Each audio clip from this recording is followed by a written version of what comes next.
இந்த பாரு சாமி, சண்டே வந்து நான்வெஜ் சாப்பிட்டா கண்டிப்பாக திங்கக்கிழமை வந்து ஒரு கீரை வகையை ஏதாவது ஒன்று செய்யணும்.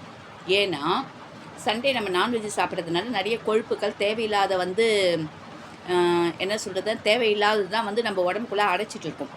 அப்போ மறுநாள் வந்து ஏதாவது ஒரு கீரை, ஒன்று முருங்கைக்கீரை, சிறுகீரை, அரைக்கீரை, பொன்னாங்கண்ணி கீரை, அந்த மாதிரி ஏதாவது ஒரு கீரையை வந்து பெரியவங்களுக்கும் சரி குழந்தைங்களுக்கும் நம்ம கொடுத்தோம்னா உள்ளே இருக்கிற தேவையில்லாத கழிவுகள் எல்லாமே வெளியே வந்துடும்.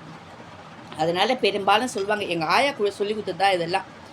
என்றைக்கு நம்ம நான்வெஜ் சாப்பிட்றோமோ மறுநாள் பார்த்திங்கன்னா கண்டிப்பாக கீரை வகைகள் சாப்பிட்றது நல்லது. ஏதாவது ஒரு கீரை, ஒன்று குழம்பு இல்லாட்டி பொரியல் செய்து சாப்பிட்டா உடம்புக்கு ரொம்ப நல்லது. ஆக்சுவலாக வந்து இன்றைக்கி சமையல் செய்கிற ஐடியாவே இல்லை கண்ணை நான், சரிங்களா? ஆனாலும் முருங்கீரை இருந்தது, அது ஏன் வீணாக போகுதுன்ட்டு கொஞ்சம் முருங்கீரை குழம்பும் முருங்கீரை பொரியலும் பண்ணிட்டேன். இது எத்தனை பேருக்கு இந்த விஷயம் தெரியும் தெரியாது.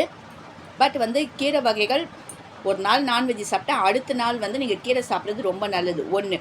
இன்னொரு விஷயம் வந்து முருங்கைக்கீரையில் அவ்வளோ சத்து இருக்குது. கிராமத்துலாம் சொல்லுவாங்க, எதுவுமே இல்லைனா கூட பரவாயில்ல, ரேஷன் அரிசியும் ஒரு பசுமாடும் முருங்கை மரமும் இருந்தால் போதும், அதுவே சத்துள்ள உணவுன்னு சொல்லுவாங்க. ஏன்னா முருங்கைக்கீரையில் அந்தளவுக்கு நிறைய இரும்பு சத்து நிறையா இருக்குது, விட்டமின் நிறையா இருக்குது. அதனால் முருங்கைக்கீரையை எந்த வகையிலாவது ஒன்று குழம்பு வச்சு சாப்பிட்லாம், இல்லை பொரியல் செய்து சாப்பிட்லாம், இல்லை பவுடராக அரைச்சி வச்சு டெய்லியும் பாலில் கலந்து குடிக்கலாம், இல்லாட்டி வந்து சூப்பு வச்சு குடிக்கலாம். அந்த அளவுக்கு வந்து முருங்கைக்கீரையில் முருங்கை பூவில் புட்டு செய்யலாம். ஸோ எப்படிலாம் விருப்பப்படுறீங்களோ அந்த மாதிரி செய்து சாப்பிடலாம். அதேமாதிரி மாடு இருந்துச்சுன்னா பால் கறக்கும், அந்த பால்லேருந்து வெண்ணெயை ரெடி பண்ணி நெய்யை ரெடி பண்ணி போதும். இதுவே சத்துள்ள உணவு தான் இல்லையா?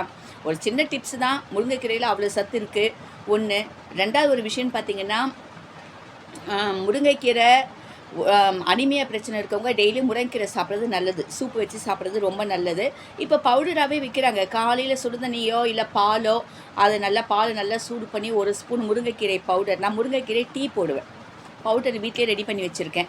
அப்படி சாப்பிடுங்க. அப்படி சாப்பிட்டுக்கிட்டே வரும்போது இரும்பு சத்து அதிகமாக தேவை. இதில் இரும்பு சத்து நிறையா இருக்குது.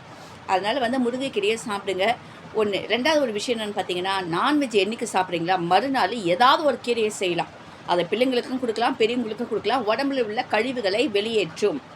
இது பெரியவங்க சொல்லுவாங்க. எத்தனை பேருக்கு தெரியும் தெரியாது. எனக்கு தெரிஞ்சதை உங்களுக்கு சொல்லியிருக்கேன்.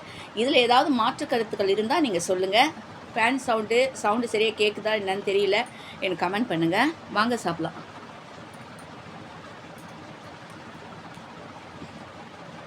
எனக்கு பிடித்த கீரையிலே முருங்கீரை தான்.